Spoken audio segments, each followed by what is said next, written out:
कि नारी के मुख से अगर एक बार निकल जाए कि मेरी जिंदगी तुमसे विवाह कर कर बेकार हो गई, उस समय नारी का साथित्व समाप्त हो जाए। इसलिए माताओं, आपसे निवेदन है, जिंदगी में सारी लड़ाई लड़ना, सब कुछ बोलना, और अपने पति से यह मत कहना कि तुमसे विवाह कर कर मेरी जिंदगी बेकार हो, क्योंकि विवाह तुमने किया है पर भाग्य उसने लिखा। भाग्य लिखने वाला वो है। और आपसे फिर निवेदन करूंगा, राम मंदिर जाओ, कृष्ण मंदिर जाओ, शिव मंदिर जाओ, भवानी के मंदिर जाओ, तुम्हारे 33 कोटि देवताओं के मंदिर चले जाओ, गणेश जी के मंदिर जाओ, तुम्हारी मर्जी पड़े उस देवता के मंदिर जाना, कोई तुम्हारा भाग्य नहीं बदल सकता। जो तुम्हारी किस्मत में लिखा है वो तुमको भोगना पड़ेगा। तो बदलेगा कौन? तो उसका भी प्रमाण हमारे यहाँ शिव महापुराण कहती है। एक पारो नाम की विधवा, क्या नाम है उसका? नाम पारो। विधवा है, पति नहीं है, एक बेटा है, और विधवा श्री शिवाय नमस्तुभ्यं, उसका श्री शिवाय पति मर गया, वो गर्भावस्था में बेटा रह गया और पति चले गए। पारो बड़ी दुखी थी, भगवान का भजन करती बहुत, घर में कुछ भी नहीं था, जो व्यापारी जो धन था उसके पति का वो सब लोग खा गए। जब जैसे व्यक्ति जब तक जीवित है तब तक संसार उसका है, जैसे ही वो गया उसका सारा धन भी उसके साथ चला गया। व्यापार धन रो पारो, आंखों से अश्रु बहता है, नैनों से जल बहता है, नैनों से बिंदु बहता है, और पारो की आंखों से जब आंसू बह रहा है, अश्रु निकल रहा है, जल बह रहा है। बेटे को जन्म दिया, उसने सोचा अपनी जिंदगी तो बेकार हो गई, पर बेटा जन्म लिया तो इसका नाम अच्छा रख दूं तो हो सकता है भाग्य आगे अच्छा हो। तो उसने उसका नाम भाग्य सिंह रख दिया। क्या नाम रखा? भाग्य सिंह। भाग्य अच्छा रहेगा इसका, तो हो सकता है कुछ अच्छा करे। पर बेटे की भी किस्मत इतनी प्रबल नहीं। माँ जगह जगह बर्तन मांझ कर काम कर कर बच्चे का पालन कर ली।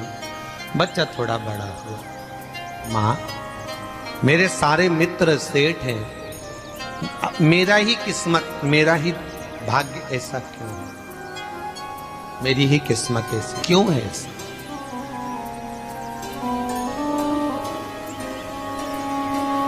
माँ, मेरी किस्मत में इतना दुख क्यों लिखा है? माँ भोजन तक हमको समय पर नहीं मिलता, हमारा भाग्य ऐसा क्यों है? माँ हमारी किस्मत ऐसी क्यों है? माँ कहती है बेटा जो ललाट पर लिखा उसे कौन टाल सका।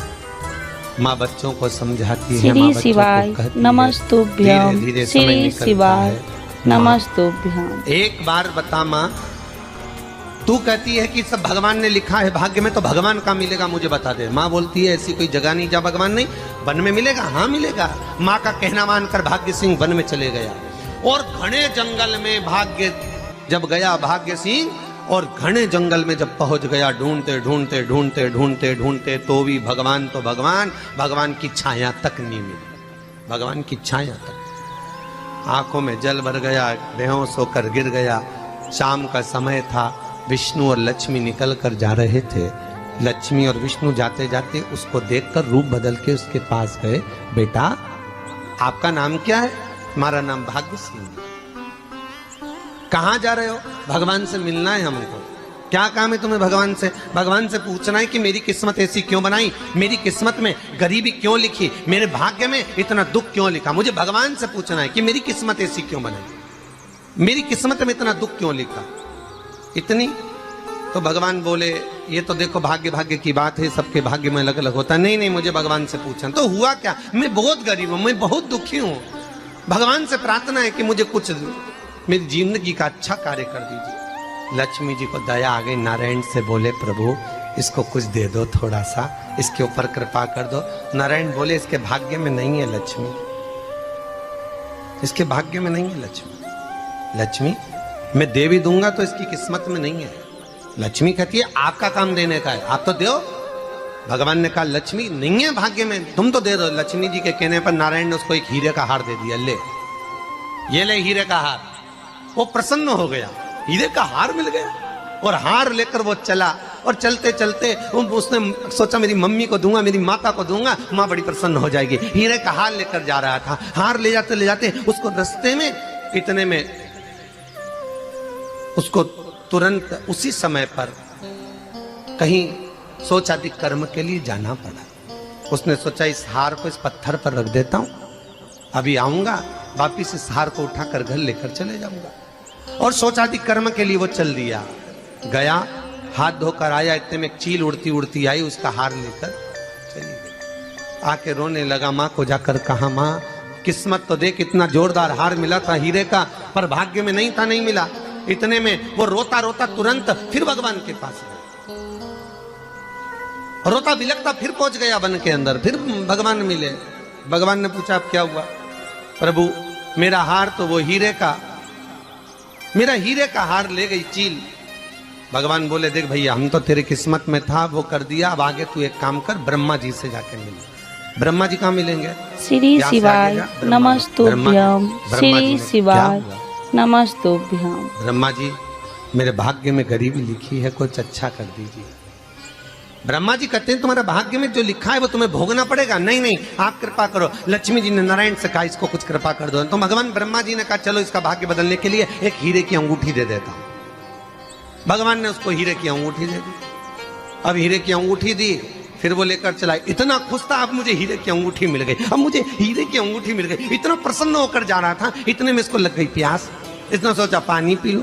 पानी पीने के लिए इसने मुंह को करा नीचे, जेब में रखी थी अंगूठी, वो पानी में लुढ़क गई। लुढ़कते से एक मछली निगल गई, अंगूठी भी हाथ से। देखिए, कोई कितना भी साथ दे दे, पर भाग्य में अगर सुख लिखा होगा तो वो अपने आप मिलेगा। नहीं,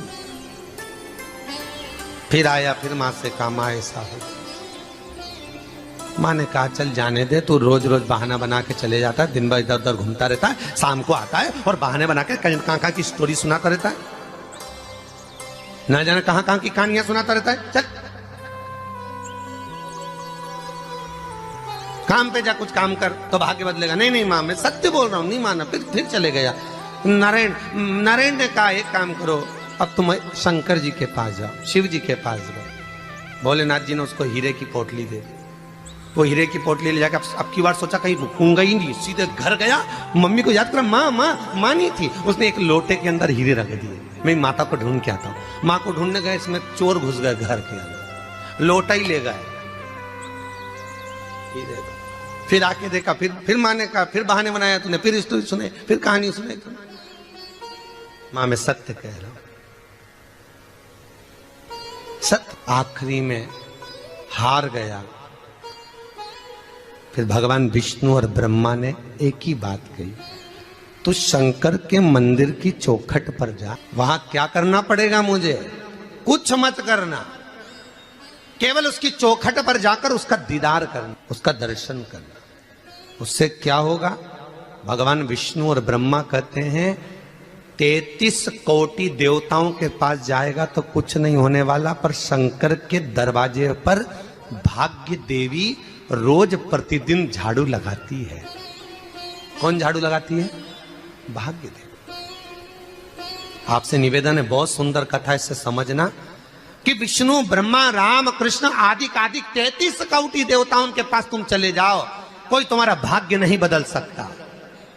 हाँ, अगर भाग्य देवी का तुम स्मरण करो, किसी मंदिर में जाना तो ये भगवान से कहना भगवान लक्ष्मी दो।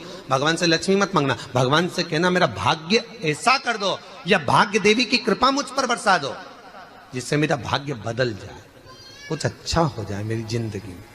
तो जाके शंकर के मंदिर के बाहर खड़े हो, भाग्य देवी मां झाड़ू लगाती है, भाग्य देवी उनकी चौखट पर बैठी रहती है।